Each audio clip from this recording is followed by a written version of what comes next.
You're listening to the Dunesteef Audio Fiction Magazine. And now here's your host, Big Anklevich and Rish Outfield.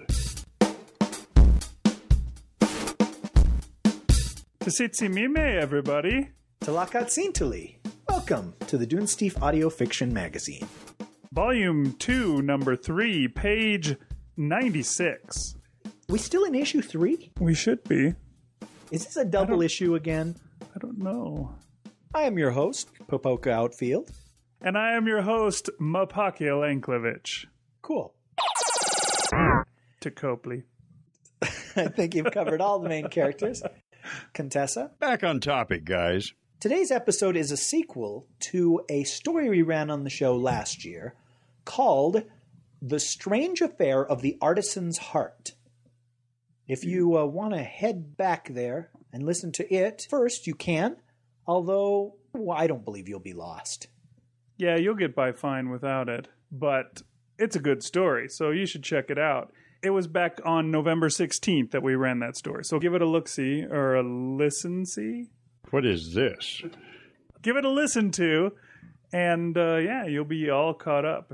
It's a further adventures kind of a story. It's not like it picks up right where the last one left off, so you'll get by fine either way.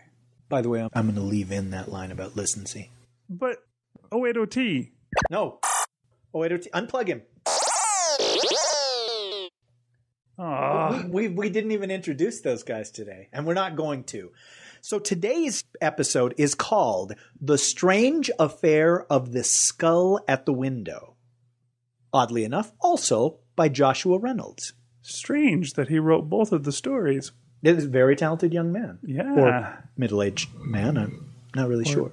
Very elderly man. We don't know. We've not actually met him face to face. Thank goodness, huh? Because of the way we slaughter these Ameriquetzlan lines. Oh, that's right. Yeah, he'd have it out for us. About the author.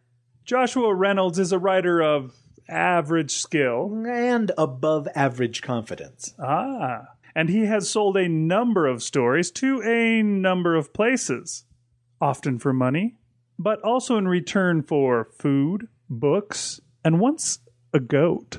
The goat was delicious. The Strange Affair of the Skull at the Window has never seen the light of day before. Lucky you. Huh. He has a blog, if you like that kind of thing, at joshuamreynolds.blogspot.com.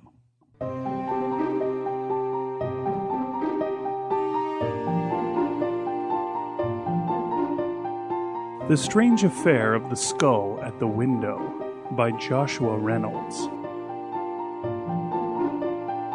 Ulrich Popoca, distinguished Ameriquetzlan ambassador to the court of Victoria Regina, stood at ease, obsidian-headed cane tapping against the floor. His long-fingered hands were draped over the head of the cane, fingertips tapping out a rhythm of their own along the wood as he examined the shattered window. 20 minutes earlier, a pistol had been fired from the room where the embassy staff were indulging in their evening repast. The bullet had shattered the window in its passage. A man had been killed, as they are wont to be when a pistol barks. Thus, Popoca's own meal with the representatives of several of the smaller German principalities at a delightful restaurant only a few streets away was interrupted for yet another murder. It was becoming a habit. It was how big? He asked after a few moments. Very. Mapakil, one of the kuchike assigned to the embassy, held out his hands. Narrow features pinched in concentration. His head was shaved clean, but for a single thick, greased lock that hung over his left shoulder, and his face was covered in alternating blue and red tattoos. Popoca's axe-blade nose wrinkled as he gave a dissatisfied sniff. I was hoping for more precise measurements. Also, a better description. It was a tsitsimime, Mapakil said bluntly. Popoca blinked. That would explain why you fired your pistol out the window. I hid it, Mapakil said, nodding with the surety gained by 20 years soldiering. Popoca frowned. Well, you hit something, all right. Just not any skull-faced demon. You hit an Englishman. Same thing. Mapakil shrugged. Mapakil had a gift for understatement. Not quite, though I'm sure the French would agree with your assessment," Popoca said, glancing at the broken window. A thick night fog was creeping through the shattered glass and spilling into the room. The other shuffled back, gingerly moving away from the crawling condensation. Popoca allowed it to congeal around his legs and kicked at it idly, dispersing it. "He was spying on us, of course," Senior Ambassador Copley said bitterly. Mopoca was one of his bodyguards. Copley demanded bodyguards. That he never went anywhere was beside the point. A man of his rank must have bodyguards at all times. "Of course. That's what their Foreign Office does. Still, regrettable all the same," Popoca said, leaning on his cane. "And curious. We need to—" "It was merely a hallucination brought on by the filthy air of this dank pit of a country," Copley said, golden jewelry tinkling as he gesticulated. "With all of the gases and electric smog in the air, who can believe anything they see?" Mopoca blinked and looked at his charge, expression unreadable. "Duly noted, Senior Ambassador," Popoca said airily, noting the look. "And why are you still dressed like that? We're inside the embassy. There's no need for such a barbaric costume." Copley grunted grumpily, fingers wagging at Popoca's suit. Popoca adjusted the hang of his coat self-consciously. It was a Savile Row, designed and cut to Popoca's measurements at Jeeves and Hawkes at great expense. Unlike the humdrum suits of the English, however, Popoca's was the colors of home. Bright green jacket and trousers over a turquoise shirt and a purple waistcoat covered his tall, lithe frame in a swarm of colors. Golden buttons, each intricately carved into the face of a different god by the hands of a master of Montecatl, decorated waistcoat and jacket both. Copley, by contrast, was dressed in the old traditional robe and cloak, obscuring his squat form in the rough cloth of home. Every inch the noble Telekatsinteli, right down to the coiling facial scars of past taxes. Popoca had some of the same scars. He, however, in deference to European custom, wore a golden mask over the wounded side of his face, suitably engraved, of course. "Adaptation is the sign of a keen mind, Copley, Ikniutli. You should try it sometime." Popoca tapped the side of his head with a finger as he stood in front of the great broken window beyond which the apparition had appeared. Or rather, the window beyond which Mopakil had claimed that it appeared. Outside, great electric lights brushed the sky with gentle strokes. The latest thing. Most of the European embassies had at least one. Popoca had ordered 3. What is diplomacy without excess? "Is it adaptation or corruption?" Copley said, his face drawn up in a sneer. "But then, with your watered-down Vinlander blood, it's not surprising that—" His words ended in a squawk as Popoca glanced at him, blue eyes flashing. "My blood is none of your concern, Copley," he said quietly. "Vinlander or otherwise. I am still the senior in name only. You haven't left the embassy since you arrived, and don't think I'm not grateful." Popoca tapped the remaining glass lightly with his cane. He looked at Mopakil. "How big was it again?" "Very." "That's what I thought you said." "Humph." Popoca stepped back, calloused thumb rubbing the top of his cane. He chewed his lower lip and tilted his head. Then, abruptly, he turned on his heel and headed for the door. Copley reached out a hand to grab him. "Where are you going?" "Well, obviously whatever it is isn't here. Ergo, it must be out there." "But you can't just—" "Stiff-lipped, Copley. I'll be back soon enough," Popoca said, grinning. "Mystery solved, dignity restored, all that rot. Mopakil?" "Coming." The shorn-headed soldier fell into step beside Popoca, ignoring the inarticulate gobbling sounds coming from Copley's throat. Popoca pushed open the doors to the dining room with his cane and smiled benignly at the arrayed ranks of British soldiery, 10 in all, clad in their finest reds and blues, rifles at rest. These same 10 had been dispatched to find him at dinner and escort him back to the embassy. They also had orders not to let any of the embassy staff out until the matter was settled. Popoca didn't honestly see how things could be settled without his presence. so he resolved to argue his point against all 10 of theirs. "Now then, gentlemen, where were we?" he said, leaning on his cane. In the middle of dinner, I believe, a woman's voice said. She stepped out from among the soldiers and smiled. She was taller than Popoca and clad in jodhpurs and a deep blue hussar's coat, the color of a stormy sky, with gold piping. Her hair was plaited in dozens of thin, intricately woven locks, and a poppy cigarette hung, as always, from her full lips. The Countess Francesca Felucci, late of Venice, currently of London. Popoca had met her his first week in London, during an investigation into a bizarre rash of killings around the Whitechapel area. The killer had turned out to be a Nahual and one of Popoca's own staff. The Countess had been most helpful during that final moonlit rooftop chase, when the shape-changing creature had turned on Popoca and tried to devour him. Her employers in the Diogenes Club had been most impressed, she later told him. "I am sorry, my dear Countess," Popoca said, taking her hand and lightly brushing his lips across her knuckles. "I simply had to dash." but you can be forgiven considering the circumstances, she said, eyeing Mapakil up and down. Is this our mystery shootist? Mapakil is hardly a mystery, Popoca said.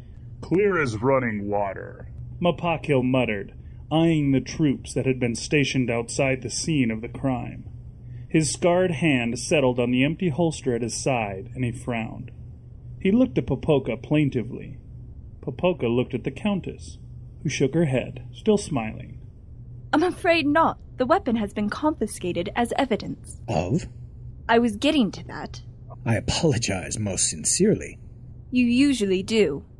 Of a crime. She finished. She expelled smoke through her nostrils and fixed Popoca with an eye. Murder, and of a British citizen. Who was on the roof? Popoca said airily. Unusual place to be. It was in the course of his duty. Was it? Which duty would that be? Spying, perhaps? Spying? Us? The Countess laughed. It was a silvery sound, like water running over glass. We don't spy. We simply keep watch. For? Moths. Moths. Well, a moth. A moth. Popoca let his smile slip, ever so slightly. And did you see this moth? Well, we don't know now, do we? Thanks to your man here having shot the bloke who was watching for the moth. The Countess said crossly. He apologizes profusely, I'm sure. Might I ask why a moth bears watching for? Is it an anarchist, perhaps? Popoca said. And what would it be doing here? It is a special moth. It was stolen from the London Zoo 2 days ago. Who would steal a moth from... Popoca stopped.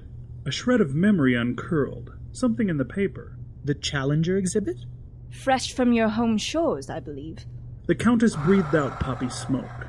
Popoca waved a hand in front of his face, dispersing the odor.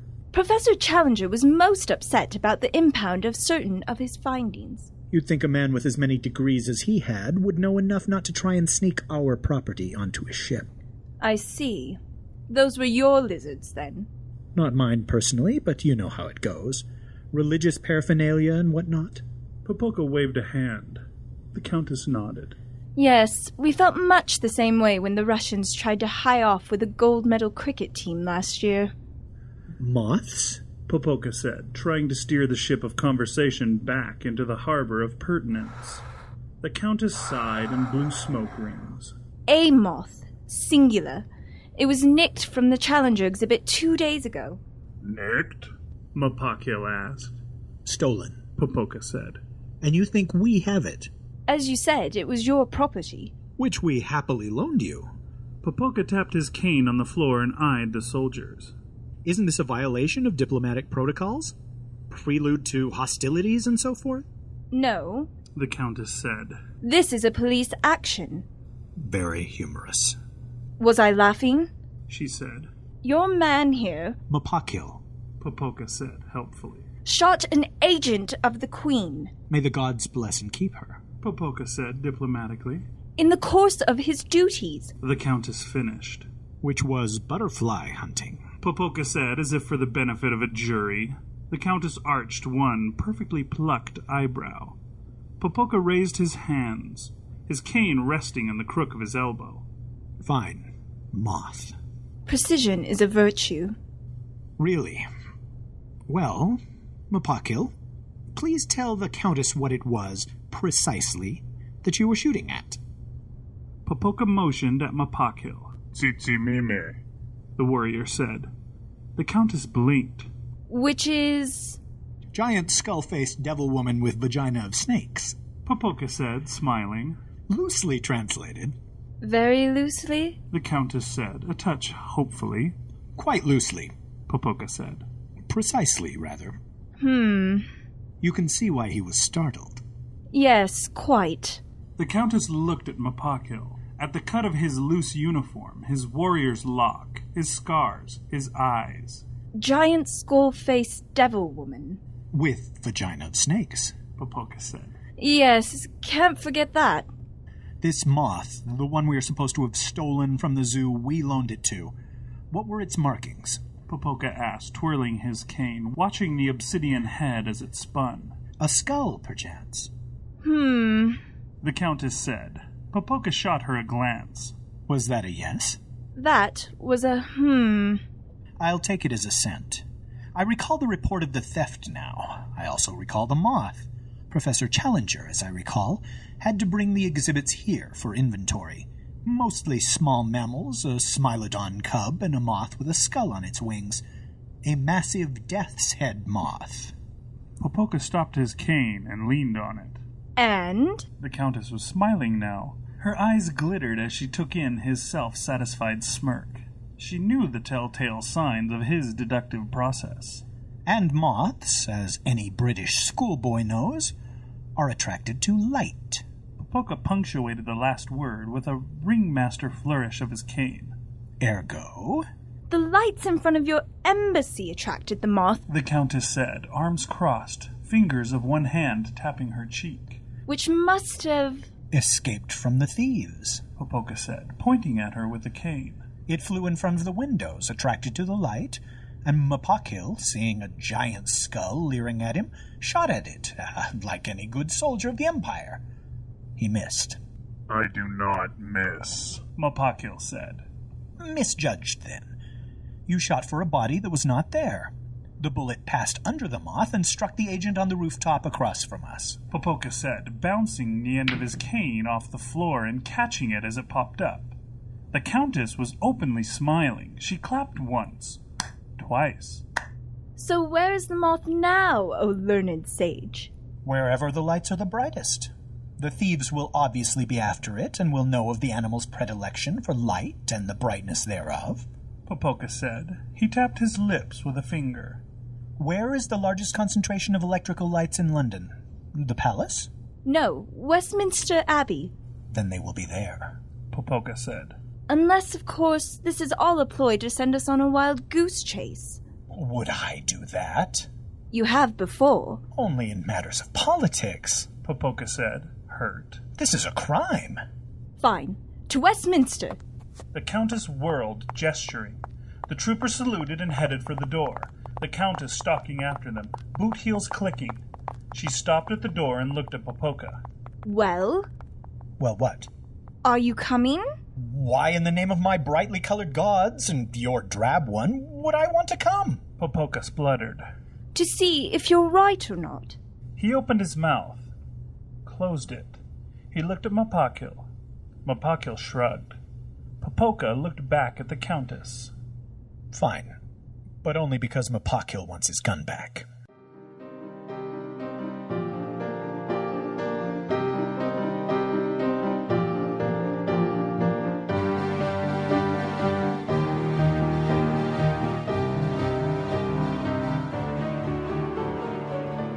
The clock tower loomed out of the fog, a juggernaut edifice dedicated to the movement of time in the proper fashion. Electric beacons bathed the tower in artificial sunlight, the shining heart of a dark city. What? The Countess said as she twisted the wheel of the model Tesla, driving the electrical horseless velocipede up on the sidewalk as they came off Westminster Bridge, scattering night birds and tramps both. Her gloved hand squeezed the horn bulb repeatedly, making enough racket to wake the dead. I said it's the shining heart of your dark city. Popoca said, clinging desperately to the back seat of the velocipede beside Mopoca, who waved his newly procured Webley New Express No. 5 in a disturbing fashion. Very poetic, the Countess said, her words ripped away from her lips by the wind of the velocipede's passage. I thought so, yes. I like this pistol much better than mine. Mopoca interjected, smiling widely, displaying filed teeth. Popoca scooted away from him. Very good. Stop waving it around, please. Popoca leaned forward as far as he dared, tapping the Countess's shoulder. Aren't we leaving your men behind? What? I said, aren't we leaving your men behind? They'll catch up. Can't let the thieves scarper, can we, Ulrich? I'm sure Challenger can get another moth. I only have one life. Then no, you give it in a good cause. The Countess laughed as she yanked the wheel hard to the left, and the velocipede skidded up onto the pavement, and in a tight circle until it came to rest beside a stand of oversized bonsai trees, brought in to help regulate the feng shui of the city. It wasn't working, at least as far as Popoca could see. Across the street, a circle of lights sat at the foot of Westminster Abbey. More of Count Tesla's patented electric lights, burning the fog away from the clock tower and revealing its face to the city. It also revealed a rather large dirigible sweeping over the city in a docking rotation with the platform atop the tower. In itself, that wasn't a strange sight. The skies of London, the skies of any European city worth the name, were full of blimps, dirigibles, and etherpedes. Of course, they usually weren't painted the color of the night sky in order to hide their passage. I wonder how they were planning to get it out of the city, the Countess said, placing a hand on the windscreen of the velocipede and vaulting out onto the street. Popoca stepped out and stared up at the dirigible. Ingenious, really. There, he said, gesturing with his cane. A dark shape fluttered against the face of the clock tower, swooping and diving through the beams of light that illuminated it. We've found your missing moth, Countess. Down, Ambassador, Mopoca barked, tackling Popoca to the ground as a bullet shattered the windscreen of the velocipede. The warrior rolled to his feet, and his Webley barked in reply. An ill-dressed man on the opposite side of the street staggered back, pistol slipping from nerveless fingers as he toppled backwards. Rifles snarled, and the cobbles around him sang with ricochets. The Countess was already up and sprinting towards the great doors of the Abbey, a Bergman automatic pistol clutched tightly in one hand. As she ran, the Bergman chattered, and the men standing between her and her goal scattered, looking for cover. There were close to a dozen of them, shabbily dressed and well armed. They hugged corners and hid behind bonsai stands, rifles popping. Popoca and Mopoca were on their feet a second later, charging in the Countess's wake. Bullets plucked the ground and the two men split up, veering away from one another. Popoca kept his head down, only looking aside for a moment as Mopoca uttered a cry, much like that of a jaguar, and leapt through a stand of bonsai, Webley growling in harmony. The Countess stood in the archway of the Abbey, coolly potting any man dense enough to move out of cover, even for a second. Cigarette smoke wreathing her features. Do be a dear and hurry, Ulrich, the Countess said, lashing out behind her with a foot and kicking the great iron-bound doors open. A flurry of shots hammered into the doors as they forced them closed. Popoca looked at the Countess. I do not like being shot at. Duly noted. It happens far too often when I'm around you. Coincidence, I assure you, dear Ulrich. Now, the Countess said, slapping a new clip into her Bergman. Let's see about getting the Queen's property back, By all means, you first. And it's technically our property. Popoca bowed low, sweeping a long arm out. The Countess snorted and made for the stairs that led up into the clock tower above before he finished speaking. The stairs went on forever, and Popoca was drenched in sweat as they ran ever upwards. Every so often, some ill-mannered person above would fire a desultory shot that would send up a cloud of splinters from the stairs, at which point the Countess would sweep an arm back and pin Popoca to the wall, as she returned fire with more gusto than he thought the situation warranted. On the third such trade of fire, They were rewarded with a scream, and a body hurtled past them, plummeting to the bottom of the tower. And then, just like that, they were at the top, and lost amid a jungle of clicking gears. The white frosted glass of the clock face gleamed with the lights from outside, and a panel had been swung open to allow 3 black-coated men to pull in a loose steel net containing a fluttering, screaming bundle. The moth, fully 4 feet long, wingtip to wingtip, shrilled loudly in the confines of the clock tower, flapping its furry wings in a fury of agitation. A wing caught a blackcoat in the head, and Popoca heard the sound of a skull cracking. The net flapped loose as the moth screamed again, the cry echoing eerily. The Countess leveled her pistol at the 2 remaining men. Release that moth in the name of the Queen. No, I think not. A voice of dark silk and menace purred. Popoca squawked and lunged for the Countess, knocking her aside as a black-tinted blade stabbed downward and buried itself in the floor. The Countess rolled onto her back and blew an errant plate out of her face. Bonsoir, Z, she said, eyes narrowing. Popoca rolled off her and scrambled to his feet. A tall, thin man stood atop a large gear, looking down at them. He was dressed in evening finery, gloves, tails, and spats, all present and immaculately accounted for. In one white-gloved hand he clasped a bare sword cane, its blade a dull, hungry black. The color of the blade contrasted with the hue of its wielder, who was a ghostly white in complexion. An albino, Popoca muttered, feeling a thrill of childhood superstition claw at the underbelly of his mind. The albino gestured with a sword. The albino, please. Or simply call me Z. You're quite away from Paris, Z, the Countess said, rising slowly to her feet, pistol at her side. Z smiled, pink eyes alight with pleasure. As are you from Venice, my dear Countess. Have your men release the moth. She raised the Bergman. Z swatted the pistol out of her grip with a snake-quick movement. Oh, no. No.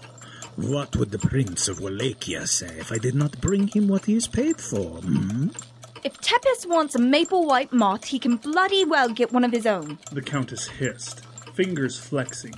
She glanced aside at Popoca. Her gaze traveled down his cane, then up. She smiled. She looked back at Z.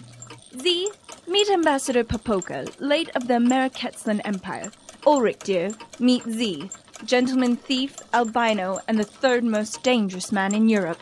Then, with a laughing snarl, she spun away, diving for her pistol.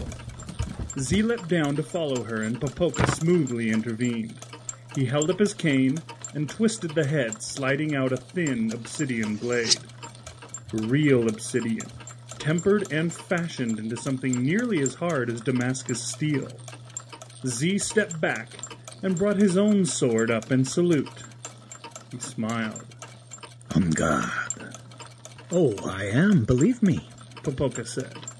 Z lunged, blade darting for Popoca's face. Popoca swept his sword up, parrying the thrust. He riposted smoothly. The tip of his blade cut a slit in Z's sleeve, even as the albino stepped aside and carved a notch in Popoca's golden mask. They stepped back from each other, eyes locked. Behind them, the Countess had snatched up her pistol on her slide across the floor and pumped 2 shots into the black coat closest to her. The man fell limp against the glass of the clock face, leaving a trail of blood to mark his descent. The other man gave up controlling the struggling moth as a foregone conclusion and scrabbled for a pistol slung at his belt. He wasn't quick enough, and the Countess plugged him through, the impact knocking him backwards through the thick glass of the clock face.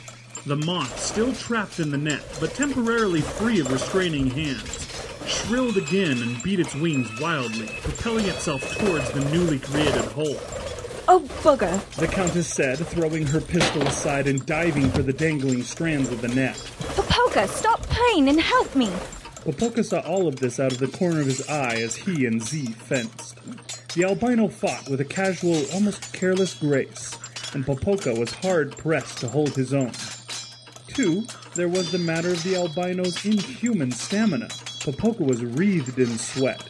Droplets stung his eyes as he stumbled back, blocking a swift blow only inches from his heart. Z smiled and pressed the attack.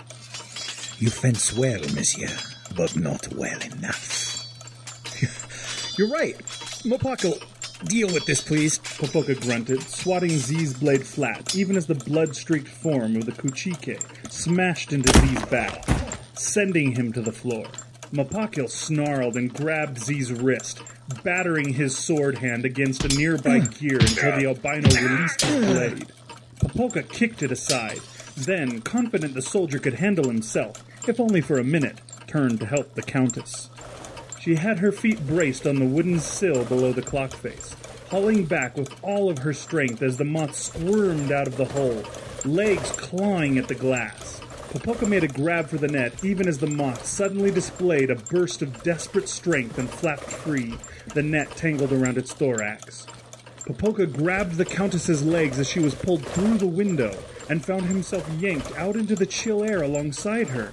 He yelped as glass rained down around him, and then he was in the air, looking down at the street far, far below, as the moth fought to keep aloft. His grip on her ankles tightened as she uttered a grunt of protest. The moth screeched again, writhing and bucking as only an insect can, trying to dislodge its passengers.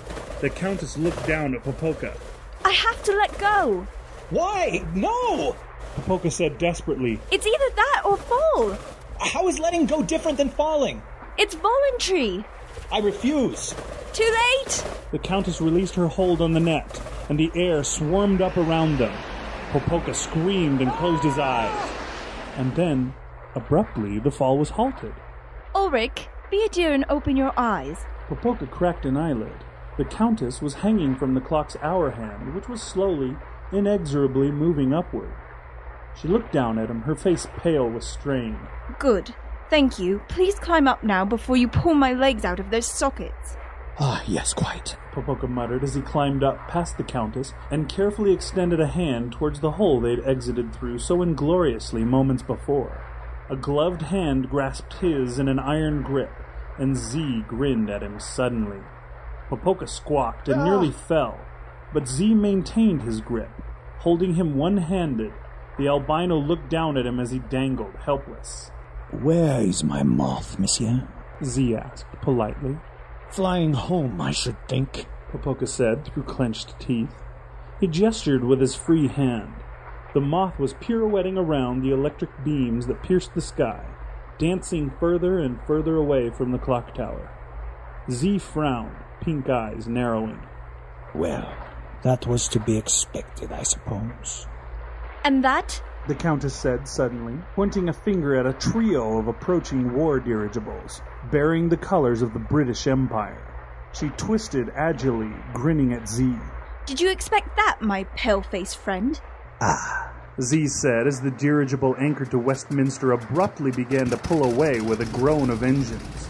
The anchor spikes began to retract from the ancient stonework. Z shook his head and hauled Popoca back into the clock tower, even as he himself squeezed out. He stood for a moment on the ledge and jauntily saluted the Countess where she hung. Countess. Z, the Countess replied. And then he was gone, leaping for the closest of the ascending anchors, fingers wrapping around it as it shot upwards. Z rode the anchor up into the belly of the dirigible as it swung out over the Thames. Popoca reached out a hand towards the Countess. Your moth is escaping, he said as she clasped his hand and he carefully pulled her in. Mopoca was leaning up against one of the big gears, rubbing his head. He looked up mournfully. Stole my pistol. he does that, the Countess said, patting Mopoca on the arm. All this fuss over a moth, Popoca said, as he swept up his sword cane and resheathed it. Politics is a confusing business at times. Hardly politics. As you said, it was simply a crime. We stopped it. Hurrah the Queen! The Countess waved a hand. I'm famished. Do you think... I'm quite sure our table has been tidied up. Besides, do you really fancy eating dinner with the ambassador from Wallachia, knowing that we just foiled his king's desire for exotic arthropods? Popoca said. Would be a bit uncomfortable, what? Most likely, yes. Ah, well, at least it was fun. No. No, it wasn't. Popoca said stiffly. And I'm really not looking forward to walking down those blasted stairs. You could always see if the moth would give you a ride down, The Countess said. Popoca, adapted to the ways of Europe, pretended he hadn't heard her. Outside, the giant moth played amongst the columns of light, the skull on its back seeming to smile down on London.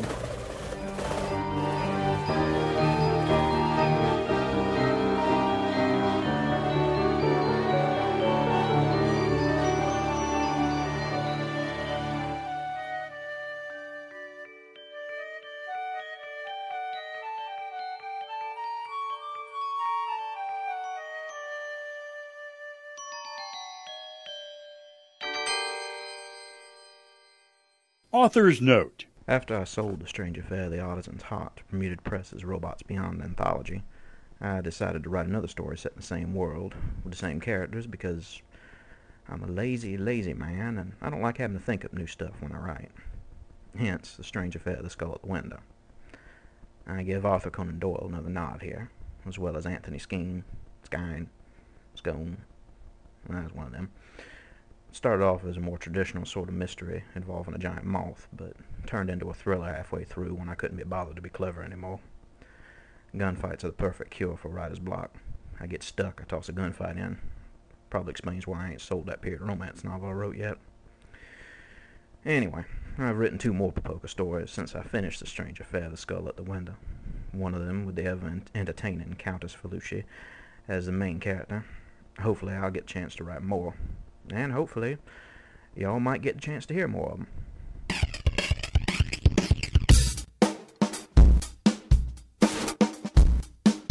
All right, welcome back. Hope you enjoyed the story for this week. It was a good one. Oh, was that a question? I was miles away. Yeah. I was back in time, in fact, and across the pond back when this story took place. Oh. And I was actually imagining the Countess naked when you came to me. I'm sorry. Okay. That's a little awkward. Maybe we should move on. So, thanks for that story, Josh. It was a great one. Another, and this is actually a series. Apparently there's 4 of these Popoca/Countess stories. 4 finished? Yeah. Maybe more by now, considering the fact that I was told that way back when we first picked this one up. Now, yeah, that's an interesting bit of, well, frankly, just between you and me, listener, it's an uninteresting bit of trivia. But this story was actually submitted to us first. True. And I read this story, and it referred back to previous adventures. And I think he had mentioned that there was another story or maybe 2 other stories in the series. And I thought, whoa, no, send us the first one so we can find out how the gang all gets together. And he wrote back and said, well, there actually isn't one where the gang all gets together, but there is a first story. And so he sent us the first story. And we did that one first. Wait, have I told this story already? I don't know. You might have. I haven't listened to our back catalog, so. That's all right. Listener hasn't either. So it was way uninteresting. Yes, very, very. I think we've been talking about how we had other sequels coming up. I think way back when we did our second Clob story, we said, we've got sequels a-coming. And yeah, here we are finally almost a year later, and we're getting around to it. So we haven't done any other sequels? Can you think of one? No, but Countess, in my mind, still pretty naked. Okay. So I'm not focus on the here and now, man. Let's do this. So, yeah, you too. You said it, Big. I think we talked a little bit the last time about this really fascinating world that he's created, a world that might have been, with just a little bit of nudging. And I fluvium. Gesundheit. So I think we talked a little bit about world building, maybe not on that episode, but on an episode, and just how you have to create all sorts of things that never even get mentioned in the story, but you have to know for a world like this to work, where you have to know about the money, and you have to know about the history, and you have to know about the hierarchy of government, and what kind of technology exists in the weapons, and all this interesting stuff. It is as much as creating a fantasy world, I would think. And so, obviously, he had enough created to continue to tell stories in this world. Yeah. And we still don't know how Popoca and the Countess met. That story's still to be told. Could be written, right. And you know what? When Joshua writes that story, I was about to say, we will be here. But I'm not really sure. Yeah, well. Yeah, an interesting thing, and you might not remember this because it was months ago now, but in his author's note to the last story of his that we did, he said that there are Vikings out there, Vikings with guns in this world as well. So that's another layer. And yeah, it wasn't even mentioned in either of these stories, but perhaps down the line in some of the other ones that he's got planned, I don't know, maybe we'll get to hear about these Vikings with guns. That sounds cool.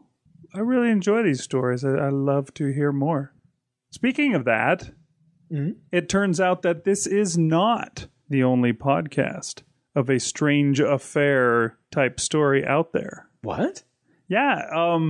I just got an email the other day that was saying that there is another Popoca / Felucci story out there, and I went and checked it out. We'll put a link even to the podcast. Wait, Josh sent a Popoca story to somebody else? And somebody else got to voice Popoca? Mother. Actually, you can save your indignation because no, I listened to the story. I can't remember the name of the show. It's not a show that I've listened to before, but I think it was episode 2 of this show, so that probably explains why. But this story was not a Popoca / Felucci story, it turns out. It was just Countess Felucci as the main character. Was she hot? So hot. The story was called The Strange Affair of the Martian Engine. So there's another layer of this world that he has built. Yeah, Martians are somehow involved. I don't know if they ride in dirigibles or what, but... giant mechanical spiders, that's my guess. I think you might be onto something. Yeah, it was a good story. So I'd recommend everybody go over there and check that out. Not as good as ours, of course, but yeah, it was passable. Well, I will check that out, if only to hear if they have as much trouble with the language as I did. The wording, right. What am I looking for? The terminology, the help me, save me, please. Don't make me say more words. I want you to say more words, though. I love it when you do that. You just come up with as many synonyms as you can. The lingo, the locale, the atmosphere, the ambiance. Okay, you've gone off the rail. Those aren't even synonyms anymore. Oh, speaking of me getting away with things, I got to be a Frenchman in this one. Right. And I suspect that perhaps my French voice was the same as Xavier Capdeville in the The meat and 2 vegetables. What is the meat and 2 vegetables? Was it the same voice? It's kind of hard not to be the same voice because do French people speak in any other way? They just Now, I'm sure somewhere somebody is taking great issue with that. I mean, that is our concept of how French people laugh. Like okay, across the pond over in Britain, there's somebody that's like, oh, well, yes, of course I can do an American accent. Well, how y'all doing over there? Well, hey, we don't sound like that. Yeah, that's just kind of the way it is. The stereotypical American version of a Frenchman. There was an episode of The Simpsons that I watched not too long ago where Lisa somehow goes to the wrong school. The school looks exactly the same, but it's like Springfield West Elementary or something like that. And she runs into her classroom, and it's an otter classroom. There's a bunch of people having a French class in there. And she's like, oh, I must have gone to the wrong school. And the teachers laugh. Oh, she went to the wrong school. And all the kids in the class laugh at her. And the teacher goes, oh, class. En français, and the whole class goes, oh. That made me chuckle. Good times. So you're saying that Frenchmen don't all laugh like Maurice Chevalier? I don't know, to tell you the truth. I've never been to France. I did take French class myself when I was in high school, but... Did you? There were no French people involved in that at all, actually. It was just the kissing. Oh, sorry, I didn't realize you were drinking. Anyways, I had kind of a weird French class experience. My first French teacher... This is all a setup for a dirty joke. No, it's not, unfortunately. It's just a stupid, silly aside. My first French teacher was actually German, and she only taught one period of French a week. And then the second year that I took French, it was the Spanish teacher that was my teacher. And again, she only taught one period of French. I never got the actual French teacher. Is it easy to speak French if you know Spanish or speak German? Or I don't know that German has similarities to French, to tell you the truth, but Spanish and French are both Latin-based languages, so there's at least that. It's easier, but I still don't think it's easy. Okay. It just seems like the side of your brain that you use for language would confuse. Maybe I don't know what I'm talking about. My buddy Jeff's grandmother spoke a little bit of Spanish. Uh-huh. And when she was 80 or something like that, arbitrary number, she had a stroke and she had some kind of brain damage and she could not communicate. She forgot English, but she remembered the Spanish that she had taken like in high school. That's how she communicated. And I just thought, oh, okay, you just made that story up. There ain't no 80-year-old woman like that. Are you going somewhere with this, guys? I thought you were talking about something else. But, I'm sorry. This has absolutely nothing to do with That's okay. Popoca. It's not like we don't wander off subject in other shows. No, I think this may be the very first time. We should write it down then. I hope that he sends us another story. It is interesting, and it is fun to try and to do those words, those terms. See what acutely, Felucci. See, how is it that you still remember that? And I don't know. It's lost all meaning. Yeah, just say it all the time. It has. But kindly, and we mentioned this last time, he did give us a pronunciation guide. Yeah, that was without godsend. that, I don't... In fact, I think I mentioned this before, and if I didn't, it's worth repeating. I didn't want to do these stories. I said, no, you got to reject these. There is no way we're going to be able to do these names and terms. Right. And you're like, oh, you need to have more confidence in yourself. And I was right. See, that's not making me feel any better about myself. I was right and you were wrong. So thank you, Josh. And thank you, Countess, for having such a lovely voice. Oh, so, last week we had the Oscars, the Academy Awards, the Gay Man's Super Bowl. That's right. How was your Super Bowl anyways? Oh, I was rooting for the Packers. See what I did there? I didn't see that. Warning, today's comments from Rish Outfield are especially stupid. Listener discretion is advised. Totally clueless.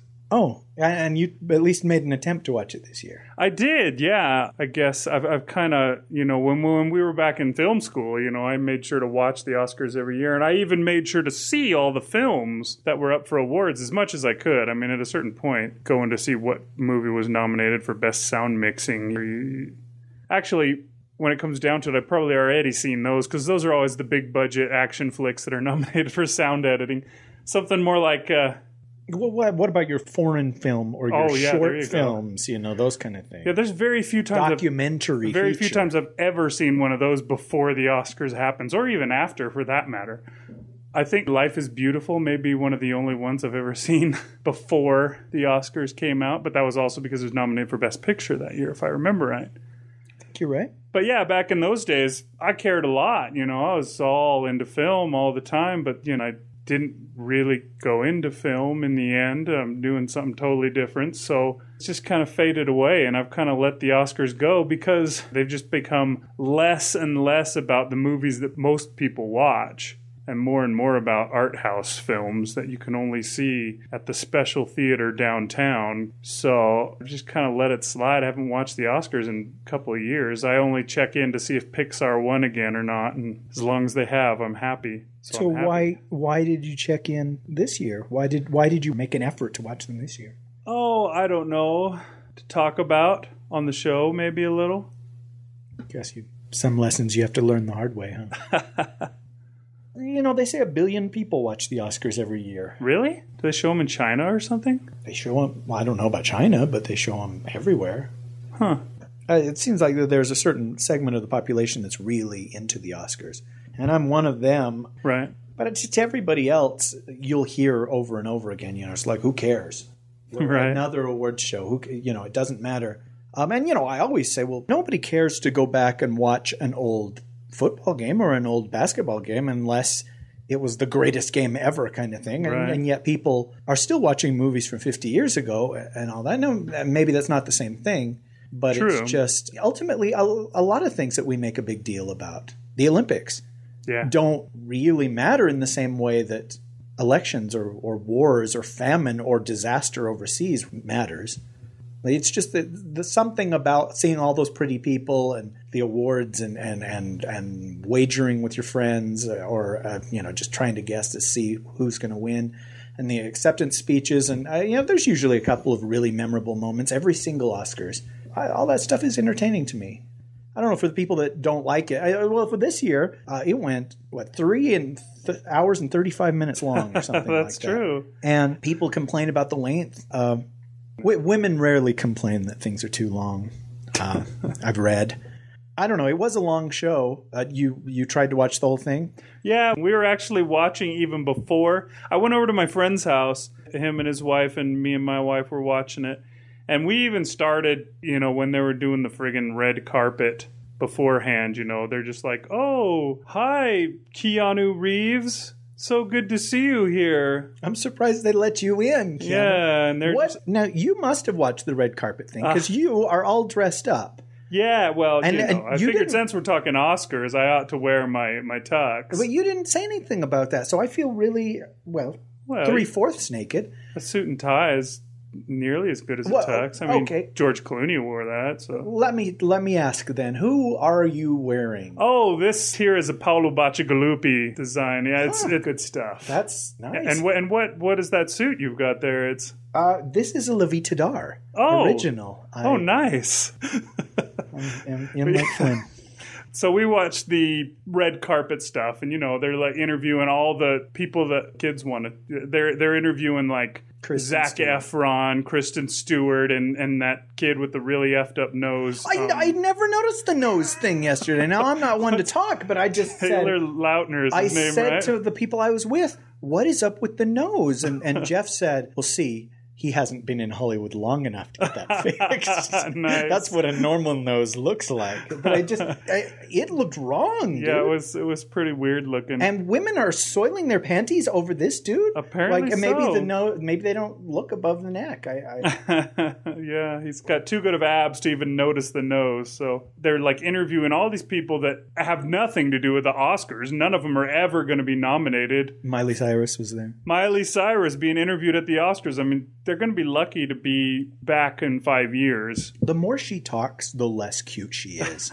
That's really something I've discovered. We were watching that. We were, all ready to watch the whole show so we could have a great in-depth discussion. And then dinner was ready. And we're like, all right, well, we'll TiVo it and we'll head up and have dinner. And then when we come back, we can watch it and we can skip the commercials, which will make it even better. And when Steve Martin and Alec Baldwin start getting dull, we can just fast forward through those parts.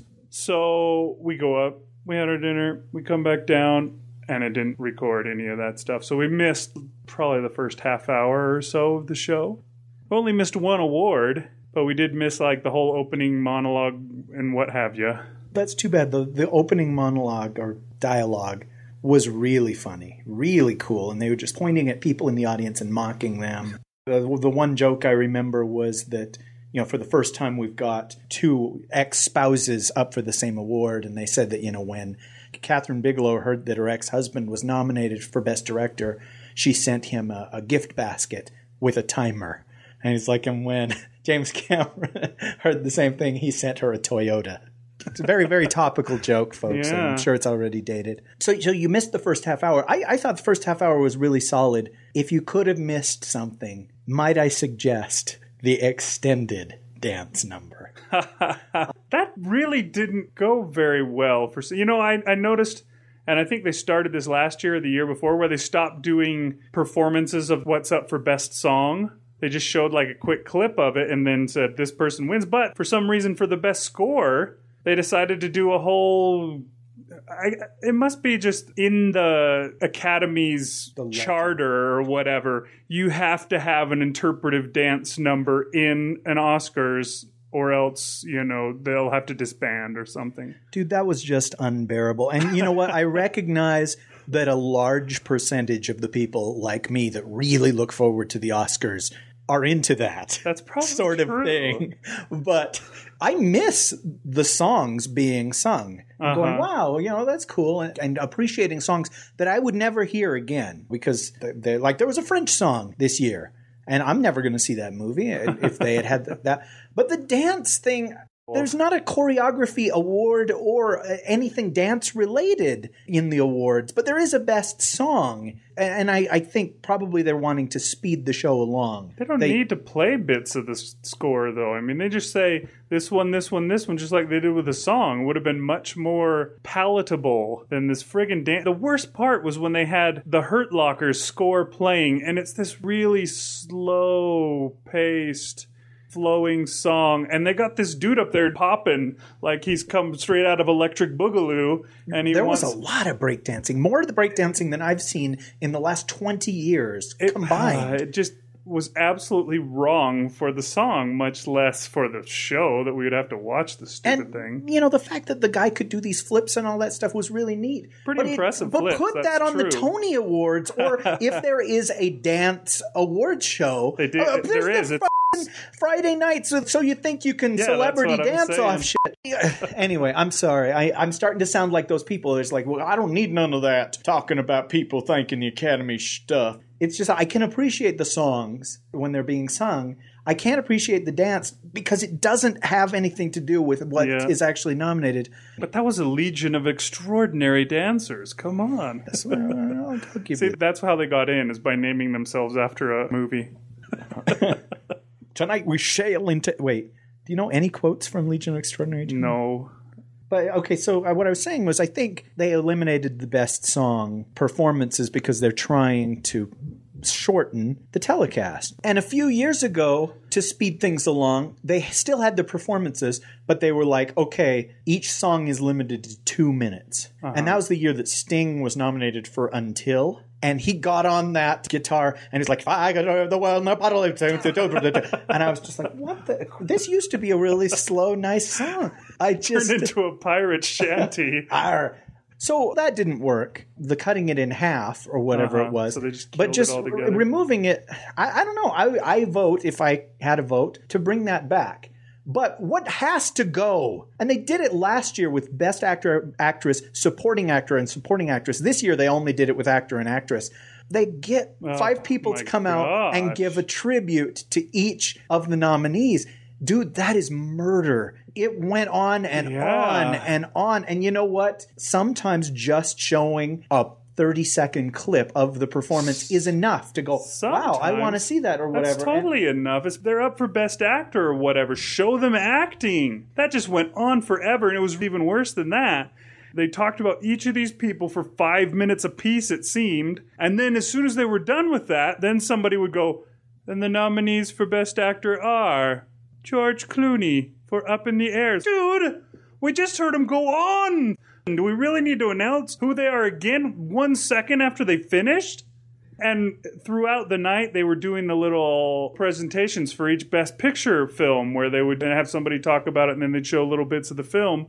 And then at the end of the show, they just walked out, opened the envelope, and just said, and the winner is Hurt Locker. Okay, see you later. That was just because it had gone so far over the time it was supposed to that Tom Hanks just sort of forewent the readings. But to me, I missed that, too. At least give these guys that are nominated that didn't win their name that's before what I you say. Open the thing. And the main reason it went so long was that they didn't put the time limit on the winners for the last 5 or 6 awards. They just let them talk. And you know what I hate? When they play somebody off. And this year's Oscars, they would just cut the mic as soon as the music started. It used to be that you had the music and it was telling you, okay, finish. You've got like 10 seconds before we cut your mic. So you would be at least able to say, thank you to my darling wife and my mistress who I love more. Thank you. And then you get to sit down. But this time they just go... Yeah. And you'd see their mouths moving. And what the director did was he would cut to somebody out in the audience. Did you notice that? Every single time, so that we didn't notice that the person was still talking and we weren't hearing what they were saying. But anyhow, toward the end, when we got like Best Actress and Best Director and all that, they let him talk. And one of the acceptance speeches was like 6 or 7 minutes long. The Sandra Bullock thing went. It is still going. Of course the show went long. So I'm saying there's got to be a happy medium between just talk and thank everybody and then think of 10 more people and thank them. Between that and then just, oh, I'm sorry, we don't have time to listen to you, go home. Yeah, I felt really bad. There was one, I can't remember what category it was, but 2 people were up there. And one guy goes and he's giving a speech and he does his quick bit. And then he finishes, he steps away from the mic and the other guy steps up and the mic doesn't work anymore. And he just has to wave and leave. That's rough. I don't know. That just sucked. Somebody today was saying they ought to take like sound mixing and sound editing and maybe even film editing and some of the other categories like that. And kick them to the technical awards? Yeah, kick them to the technical awards. And somebody else was saying... They didn't even read the winners of the technical awards this year. They just showed a picture of them and moved on. Yeah, I feel like I know what a Monday morning quarterback is because we're talking about this kind of stuff. And if I had directed the show, this would have been out and this would have been done differently. And much as I liked the Alec Baldwin, Steve Martin stuff, I think they probably were on a little bit too much. Although, there were never any boring moments. They weren't on long for the parts that I saw. I mean, I didn't see that opening bit that you saw, but for the most part, they just come out and say, dur, dur, dur, dur. And Alec Baldwin looked weird. I don't know what the deal was with him. He looked like his arms didn't hang down straight as he stood there, and he didn't ever, like, put his hands together, do anything comfortable looking. He looked like he was... Do you think he had thrown his back out or something? I don't know. He looked really strange. Wait, are you insinuating that Alec Baldwin has died in the past and was reanimated for the Oscars? Possible. Huh. He did say that somebody resurrected his career. Maybe he meant it was Tina Fey, I think he thanked for resurrecting his career. Yes, through voodoo she did this. Yeah. But, there was one other thing. I love horror movies, and I love that they gave a tribute or whatever, but, that was probably 10 minutes that we didn't necessarily need. I appreciate that horror was recognized in the way that it was this year, but... When they didn't even have like the Irving Thalberg Award this year or whatever, and the show still went super long.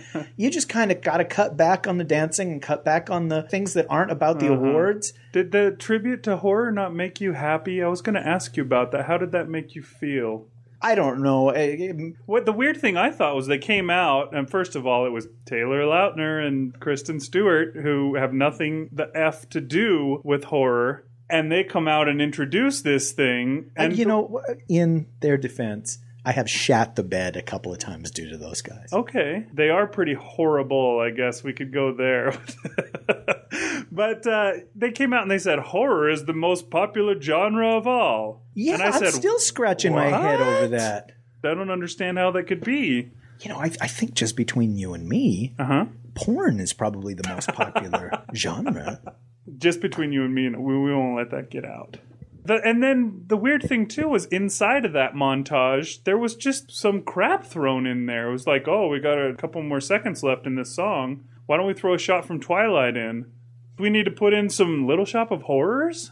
Does Little Shop of Horrors count as a horror movie just because it says horror in the title? There's not really any horror to it, right? What bothered me was that they said for 37 years, since The Exorcist, horror has not been recognized by the Academy. And then they showed a clip from Silence of the Lambs right there. That won Best Picture, man. Yeah, that's what I thought, too. See, they probably alienated horror fans with that. If you were a diehard horror fan, one of those guys that has like Leatherface tattooed on your chest, wouldn't you be infuriated that New Moon is up there alongside of Texas Chainsaw or I would, yeah. Hellraiser? Especially considering that there's no horror elements to. I mean, yeah, there's a werewolf and there's a vampire, but that can be considered nothing other than just fantasy. Just because these creatures are originally from horror, they have nothing to do with it in this film, so it was ridiculous. And to have them presenting as well. To see that weird effed up nose again. And Kristen Stewart... She always looks like she woke up 2 seconds ago, has no idea where she is. She's just got like the world's worst hangover, or she's just like just ingested the world's greatest shrooms. She's hoping for that montage to run soon so she can turn and yak onto the ground because the lights are too bright out there. I could do without any of those montages. You don't need to show us a tribute to anything. But the one thing that I do love that they do every year is the tribute to the people who died. And this year's was especially cool when they did that special tribute to John Hughes. Dude, that just warmed my heart. I love John Hughes. But a couple of people in the room said, hey, why does he get his own thing? Why is he more special than the people that came later? You and I, we wanted to do an episode about John Hughes when he passed away, if you recall. I was thinking about it. Did we at least mention him, or did we not? Didn't. He was such a big part of growing up in the 80s. We probably would have done that episode if he hadn't done Baby's Day Out. Well, there you go. Yeah, there's some tipped things the scales against him. that can't be. Sorry for interrupting you. Go on. You know, it's like when Spielberg did Hook. No, if you grew up in the 80s, there are 2 or 3 just huge influences on pop culture from there. And I just named one of them. Steven Spielberg was a giant influence on the 1980s kind of thing.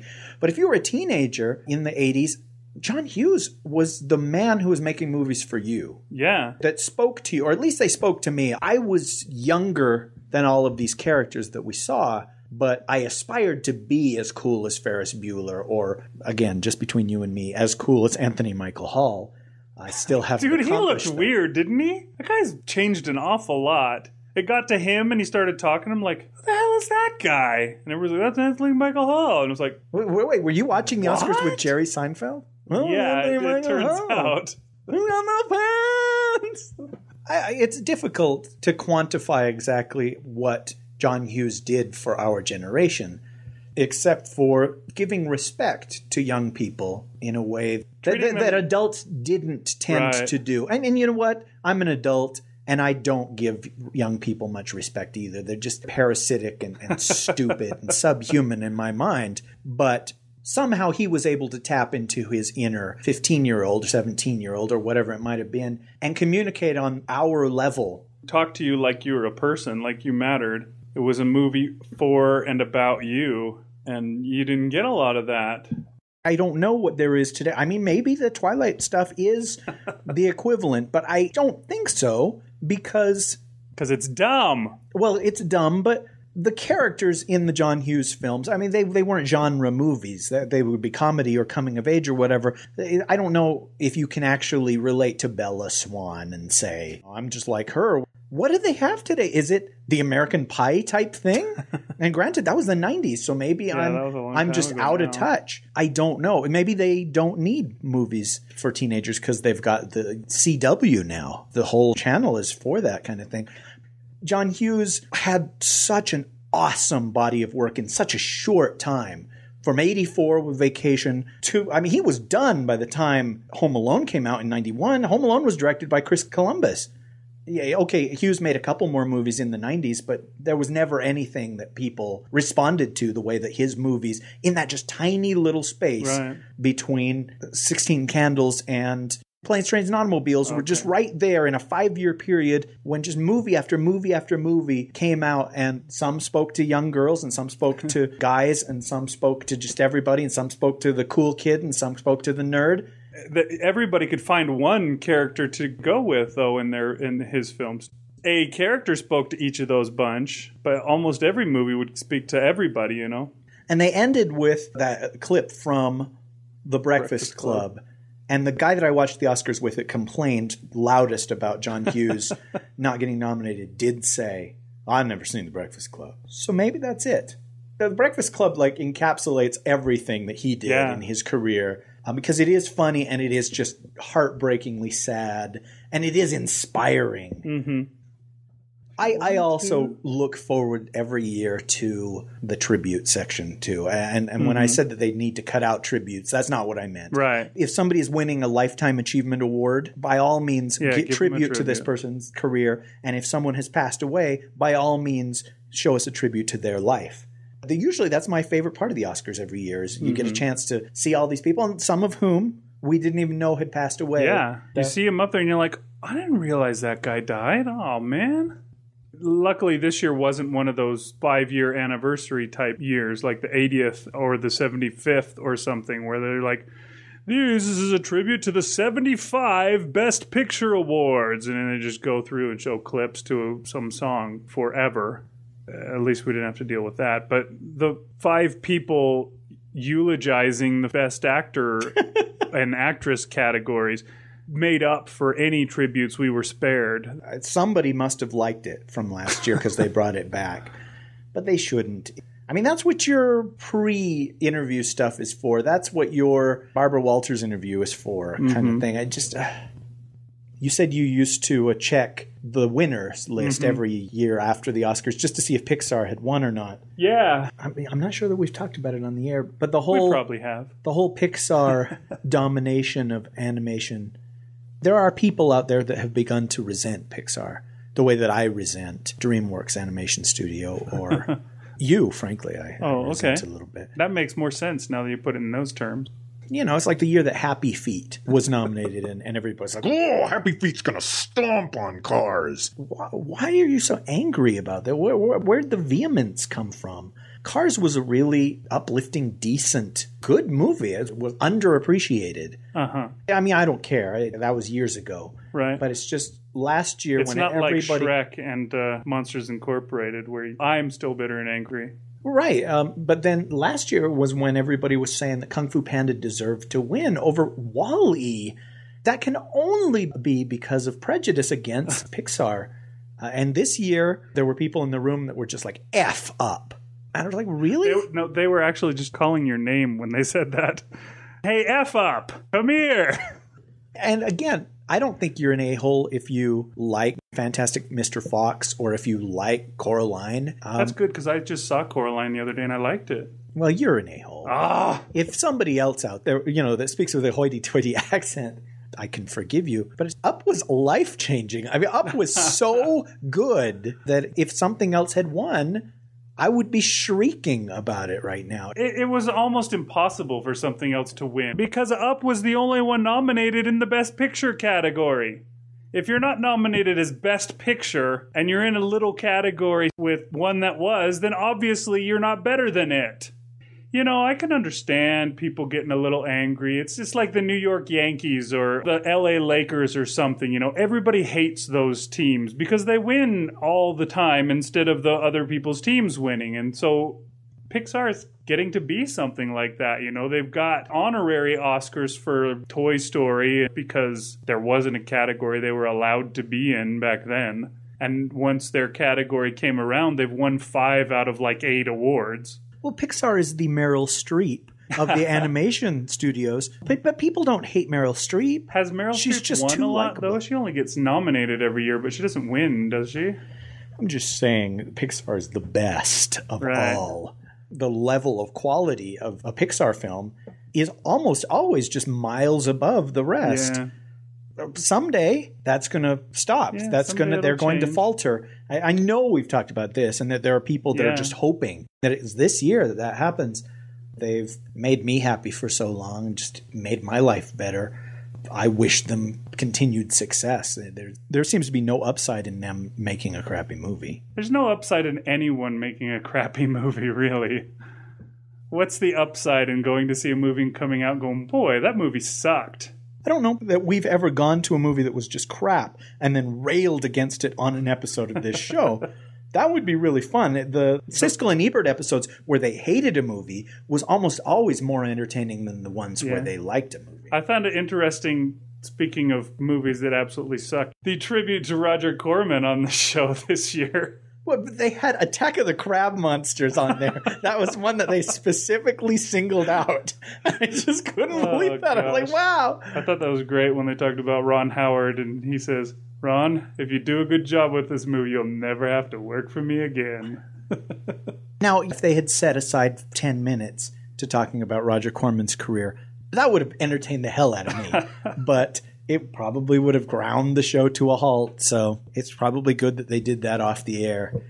And I've never felt like Corman is a bad guy, even though a lot of his movies were bad. And he gave so many people their start. And right now he's remembered for the bad movies. But as soon as he's gone, people will single out the handful of really good ones and say, this was what Roger Corman did for us. I don't know. We've been talking for a long time, so I got to ask you a question just right here on the air. How dare you? This whole segment that's coming up about Spider-Man, do we include it, the whole darn thing? Or should I split it into 2? Because this could be our longest episode this year if we just throw it all together. What is your opinion? Maybe we should split it in 2. Spidey? Yeah. We could save a little for next week. Okay, I can do that. You know, if you're not interested in Spider-Man or comics, remember, you can always just hit skip. I mean, move on to the next show. We're going to go on and on. That's what we like to do. So if you're not into it, feel free to move on to the next show. And thanks for joining us. Yeah.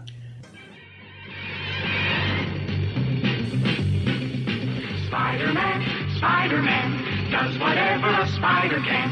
Spins a web any size, catches thieves just like... So, you're going to talk about this, or should we just kill this and watch Castle? I don't know. I wanted to talk about it weeks ago, and now I'm wondering if it's too late. But if it's too late, it's too late. If it comes out 2 weeks from now, it's not going to be any too later. True. And now it's time for Rish's off-topic ramble of the week. Something that you and I talk about a lot, or I talk and you just lay there, is superhero movies, comic book movies, you know? Uh-huh. I don't know, which is a bigger deal, the Batman franchise or the Spider-Man franchise? That's hard to say. They're pretty even. I know that Spider-Man made one heck of a lot of money in the last decade, but Batman has been going on for a lot longer, it seems. There was some, like, crappy Spider-Man movies in, like, the 70s or something, wasn't there? They were made for TV movies, but... Yeah, they were pretty terrible. They don't really count those as in any box office or anywhere. Uh-huh. There was a Batman TV show, the one with Adam West, and there's Batman cartoons and Justice League cartoons and stuff like that. So it seemed, although there was a lot of Spider-Man cartoons back in the day, too, so... I don't know. I couldn't say which is a bigger deal. It's really hard to put a finger on, although you could probably say that Batman is a bigger deal. I would think so. After Dark Knight made all that money, it'd be interesting to look at the numbers. But before Dark Knight, I'd probably say Spider-Man was the comic book franchise. Yeah, I would agree. But yeah, since Dark Knight came, it kind of put a damper on that. But it was really interesting, the news that came a couple weeks ago of Sony just canceling Spider-Man 4. And, you know, it was supposed to start shooting in March, and Sony was exerting all of this influence over the movie, and Sam Raimi, the director, wasn't really happy with the way that they wanted him to go, and they were having some kind of, I don't know if it's a tug-of-war or a pissing contest or whatever it is. And finally, just in January, Sam Raimi said, nope, I'm walking away. And he quit the project, and the same day, Sony announced that they were rebooting the franchise with a teenage Spider-Man. Tobey Maguire has been given his walking papers. They had Kirsten Dunst shot, and and they're just starting over. I remember we had gotten together for lunch that day, and I was just telling you all about it, right? Yeah. Was that newsworthy for like regular people or only for geeks? I think it would be newsworthy for regular people. Like you said, Spider-Man was the comic book franchise up until Dark Knight. But yeah, I think that was a pretty big deal. I remember back when they were trying to do Spider-Man 2, and there was speculation as to whether we'd get Tobey Maguire back as Spider-Man a second time. And I think he had like back problems or something going on, that maybe he wasn't going to be able to do it, and they might have cast somebody else. And I was thinking, oh, dude, that's going to kind of suck if they cast somebody else, you know? Yeah, they were going with Jake Gyllenhaal, if you remember. Oh, were they? I didn't know that, but that just makes me think of Maggie Gyllenhaal and her takeover for somebody else's role in a comic book film, which was okay, but not okay, you know? Uh-huh. You know, if you're going to make a sequel, you got to have the same people back again. It bugs me when that doesn't happen. But after 3, and it seemed like the third movie really kind of derailed a bit, and it seemed like they'd lost what they had. So, you know, I'm not too upset with that fact, I guess. There's a lot of other ways that Spider-Man can be told. There's other people that can do it. It's not something that somebody owns so much. And I guess that probably comes from the fact that, you know, it's been around in cartoons and made for TV movies and so forth for a while. I don't know if it was on the air, but I remember us sitting here and having this conversation, and I said, you know, Tobey Maguire is not Peter Parker for me. Tobey Maguire is not Spider-Man. Uh-huh. Spider-Man is Spider-Man. You know, he's like a historical figure, somebody I've known all my life from the comic books. And it's like Abraham Lincoln. Right. It's just one of those where the character transcends the actor in my mind. But probably for a lot of kids or a lot of young people that didn't have any exposures to Spider-Man in another way, Tobey Maguire is that Spider-Man. Might be true. And so it'll be interesting to see how people respond to another actor, I have no problem at all. I'm there first day anyway. But I hope that they just cast some unknown who will work cheap, who we've never seen in anything else, who's right for the part, and he'll be Spider-Man for 15 years, you know? Yeah, that would be really cool. Generally, when studios do that, it works. Yeah, when you cast a Christopher Reeve, dude, Christopher Reeve is Superman, man. You know what I mean? Right. That's true. And I understand. That's what they picked when they did Superman Returns too. They cast Brandon Routh, but of course didn't work out as well. No, but I don't know. When you saw Superman Returns, did you think, oh, hey, there's the guy from Guiding Light or whatever he had done? No, I did not. Or did you say... See, for me, that one was a little more difficult because I was so used to Christopher Reeve. Uh-huh. I don't know. It might have been a little bit like when George Lazenby took over Bond on Her Majesty's Secret Service, and people had these Connery movies, and then suddenly there's a new Bond, and we're just like, whoa, you know, kind of thing. Uh-huh. I don't know that had anything to do with people's dislike of Superman Returns. I don't think so. It's been 3 years now, and I don't know that a lot of people are attached to Brandon Routh if they I think they could easily reboot that one, recast him with someone else. But okay, when Batman Forever was coming out and they had announced that Michael Keaton had walked, and now it was going to be Val Kilmer as Batman, that bothered me. But I remember a lot of people saying, oh, Val Kilmer is way better than Michael Keaton when that movie came out. Yeah, a lot of people didn't like Michael Keaton just because he wasn't an imposing presence to begin with. Without being in the suit, he just was Mr. Mom. But I thought he was great as Batman myself. And yeah, I was a little bothered by that. And I don't like Val Kilmer very much either. Although at the time, I probably didn't dislike him as much as I do now. He's grown in my dislike as the years have gone by. Did Batman Forever have anything to do with that? Because, hey, despite what people have said, that is a terrible movie. I agree with you. I don't know if that movie had anything to do with it, but it probably does. Okay, well, the next Batman was George Clooney in Batman and Robin, which is even worse somehow. Yeah. No, I mean, that movie is such an abomination that I have to wonder if a lot of it wasn't intentional. You know what I mean? Yeah. But okay, but I wonder the same thing about those Star Wars prequels sometimes. I think I may have mentioned that to you. Really? Okay, see, to me, and I dislike the prequels a lot, but Batman and Robin is just... Well, I'm not comparing them as equally bad, but sometimes I wonder if the Star Wars prequels where George Lucas must have just said, you know, I'm so tired of these damn fanboys coming and bothering me every time I go anywhere. I'm going to make a movie that'll destroy their fanhood, and they can all go and die. Well, Seems like that's what it's done a lot of. I would buy that for Batman and Robin. Like a bunch of people got together and they said, you know what, I hate this franchise and I hate that Warner Brothers is so dependent on it and they're making millions of dollars and they're like, let's drive it into the ground. Let's destroy it. How can we F up the Batman franchise? Or maybe they were all really high and they took every one of those suggestions and Akiva Goldsman put it right into a script and they filmed it. Because, yeah, it's one of those where they had to have known. You knew then. And did nothing. But the point I was trying to make was George Clooney was Batman in the next one. Did your feelings for George Clooney change after that terrible, terrible movie? You know, I may not have even known who he was because I think before that he was only on ER, really, wasn't he? I'd never watched ER until later on after I saw Batman Forever Returns. Batman and Robin, that's what it was called. I never watched ER until after I saw Batman Returns. Damn it! I never watched ER until after I saw Batman and Robin, so... Let's leave that in. So I didn't have a lot of like or dislike for George Clooney. And to tell you the truth, I think I like him more since because I've seen him in some pretty cool stuff like Ocean's 11 and stuff like that. Those were pretty good films. Yeah, well, of course, I only asked you the question so I could tell you how I felt. Oh, okay. But I don't feel any differently toward George Clooney. There were so many things into the quadruple digits probably that was wrong with Batman and Robin. But Clooney wasn't one of those, or if he was, He was way down on the list. He fared so much better than some of these other people. Yes, Coolio was higher on the list than George Clooney was, that's for sure. Gosh, that movie was terrible. Was Coolio in Batman and Robin, or was he in Batman Forever?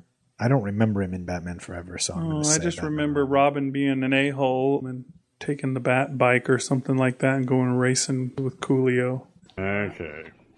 So there's that. I'm going to be fine with whoever is Spider-Man next. I don't feel like Tobey Maguire was weak. He was certainly a talented actor, and he brought a lot of emotion. I'm sure that he cried in all 3 movies. And I don't remember people saying boo-hoo, all he does is cry. People did complain a lot about that 3rd movie. But okay, you know what? I'm going to go out on a limb and say that Spider-Man 3 is not nearly as bad as people say that it is. That's probably true. And I'll go a step further and say that everything that's bad about that movie was what Sony did, and it wasn't Sam Raimi's fault. It's probably true, too. Now, I don't know. I mean, maybe he devised that dance number because there was the moment in Spider-Man 2 with the raindrops keep falling on my head. I know it bothered some people. I was just like, wow, this is so cool. Brilliant myself. Yeah, I was going to mention that as you started to say that Sony was trying to this and trying to that, and Sam Raimi said, screw it, I'm out. I guess they never learned, but it seemed to me, like you're saying now, what was wrong in Spider-Man 3 was that they didn't just let Sam Raimi, who had already made 2 bazillion-dollar making films for them in this franchise, they wouldn't let him do what he wanted to do. They said, no, we want Venom in this show. There were so many subplots jammed it was just into too that movie. much. Yeah, you could have done a mini-series on that movie. Or you could do, like they do on television now, you could do a whole year with what they gave us in that movie. You could do 13 one-hour episodes. And yeah, ultimately, none of the plot lines are resolved in a satisfactory way. The Sandman floats away. Peter and Mary Jane are back to where they were sort of at the beginning of the movie. But are they going to break up? Or is she going to forgive him? Or is everything going to be all right? You know what I mean? Yeah. And I guess Venom is dead, but he was in the movie for such a short period of time that it's, wow, that was it? Okay, and there was another villain, wasn't there? Who am I missing? The new Goblin. Oh, New Goblin. Harry Goblin. Yeah, it's one of those things where they just had so much going that none of it was able to pay off in a satisfactory way, because it was just like, no, we gotta go, we got these other things to tell. Yep. But that dance sequence really was awful. I wonder if that was a Sam Raimi idea or not, because you could definitely see Sam Raimi's past shining through in Spider-Man 2 when Dr. Octopus wakes up. Yeah, that's got to be the most Sam Raimi-esque moment in those 3 movies. As he just kills all those doctors in that emergency room. You got the person grabbing the tile and their fingernails scratching divots into the tile. It was just like, wow. I thought I was watching Spider-Man. How did Evil Dead get in here? I'm trying to remember. Was it you? There was somebody who said that scene is just too intense for a kid's movie. And I was like, holy crap, has this been a kid's movie all this time? I don't think that was a kid's movie. Liberace was gay? No. I didn't see that coming. Women loved him. I'll let me come up with a different example. It's like when somebody told me that Betty White is old? Oh, no. Wait, I don't get it. I don't get it either. I'll cut it out. Kids movie. It's not a kid's movie. Not a kid's movie. I don't know. Betty White is old. I love Betty White. Truthfully, I mean, it's not a kid's movie. It was, PG-13, I believe, like all of them were. Everything's PG-13, though. But yeah, my brother-in-law wanted to take my son to see Spider-Man 2 because they had a special screening outdoors at some special theater or whatever. And it was a cemetery, you can tell. And yeah, I have to admit, I was just like, okay, I guess that's fine. I hope he doesn't freak out when it gets to that spot. But he was 5. He could take it. Huh. I have a somewhat unique perspective on these Spider-Man movies because I actually worked on Spider-Man 1 and 3. Right. And I've just loved Spider-Man since I was in kindergarten. Just loved the character. And I had gone into a comic book store in L.A., Golden Apple Comics, and they had a flyer on the wall that says, do you want to be in Spider-Man? And I was like, yeah, if yeah. And I looked, and it's like, well, then sign up and then show up here at like 5:15 so-and-so morning, and, you can come be in Spider-Man. And so, yeah, I did. I signed up, despite not having any money or whatever, needing to not take a day off. But I did it. And I got there, and they bussed us all over, and we shot the wrestling match where he comes out, and he's like, I'm the Human Spider. And he's like, that's a terrible name. It's the Amazing Spider-Man. And you've been on movie sets. Things take forever to set up.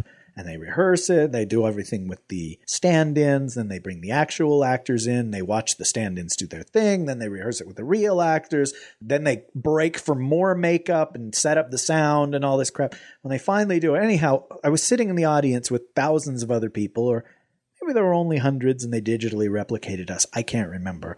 Mm-hmm. But they put this harness on Tobey Maguire and we watched them do it. I mean, we knew there were cables in that. And when Bonesaw McGraw grabs for Peter and he leaps 15 feet into the air, I swear, dude, my jaw just dropped. And I was like, oh, Spider-Man's real. Oh my gosh. And yeah, it was the strangest experience, because all the 3 hours that I'd been sitting watching this stuff go on disappeared, and I saw a man do that, and it was real. It's just the stupidest thing. And then, of course, we watch him do it 15 more times, and it's not a big deal. But wow, that was just an amazing moment of seeing is believing. And then a month later or whatever, I was doing extra work for money, and I got on to Spider-Man, and I got to be a high school student in the cafeteria scene when Peter trips and all the food, does Mary Jane trip? Yeah, and the food flies in the air and he catches it all. Right, he catches it all up. And I was one of those high school kids sitting at a bench just there watching it happen. And I talked to Kirsten Dunst, and this was before people hated Kirsten Dunst. And she was so cool and so friendly, and Sam Raimi was so cool and so friendly. And I talked to the guy playing Flash Thompson, and we talked about his character and all that. And I was like, you don't look anything like Flash Thompson. He's like, yeah, but look at these arms. And the only one that was not cool is the only one I've not mentioned. And yeah, so we did that stuff, and we shot it in a real high school. And there were real teenagers around, and they weren't part of the shoot, but they'd stick their heads into the cafeteria to see what we were doing. And these kids, after being used to like 27-year-old teenagers, looked so little and so young that it was like, holy crap, really? That's what a teenager looks like? And I'd look around and it's like, okay, you guys, we might as well just go home. Take two. Probably by the time this airs, people will not remember Life Unexpected. That guy's walk-on part will already have been canceled. Yeah, that kind of thing happened. The episode that he was in is never aired episode that you can see on the DVD. I've never talked about it on the air, but I've told you that I was on the set of this show, Kitchen Confidential. That was a Fox show, the day that it got canceled. And it was an unexpected thing. They still had like 3 more episodes to go on their contract. Uh-huh. And Fox was just like, no, I guess they called the producer and pulled the plug right before it was time to go to lunch. And people were so upset. And Bradley Cooper, who's like a big star now, he stormed off and he got on his cell phone, and they broke everybody for lunch immediately. I was like, uh-oh. And I saw Bradley Cooper out in the parking lot yelling at his agent. Yeah, when we came back from lunch, it's just like, okay, well, this is the last episode. And when we finish up today, it might even have been on a Friday. It's like, when we finish up, we're all done. Whatever prop you want to take. That, to me, was weird. But, it's just like, we're going to tear this thing down over the weekend. Thanks, everybody, for all your work, and let's go get drunk. And that's what it was. To me, that was a really eye-opening experience. And you hear about the way Fox treats shows. Yeah, that would suck. Because even if it's a bad show, and I don't know that Kitchen Confidential was, because I never saw it. I've never heard of it. But even if it's a bad show, there are people putting in 10, 11, 13-hour days, working their asses off on the... Sorry, next week is the cursing show. Working their tuchuses off, and that's worse. Really working hard on these things. And it's people that have families, people that have drug habits, people that have things that they need this money, and suddenly they have no job. It's like, oh no, what am I going to do next week kind of thing. And, Bradley Cooper did okay. But these other people, what's going to happen? They're all turning tricks on the corner these days. There were some handsome women on that show, too. I wonder where these tricks are being turned.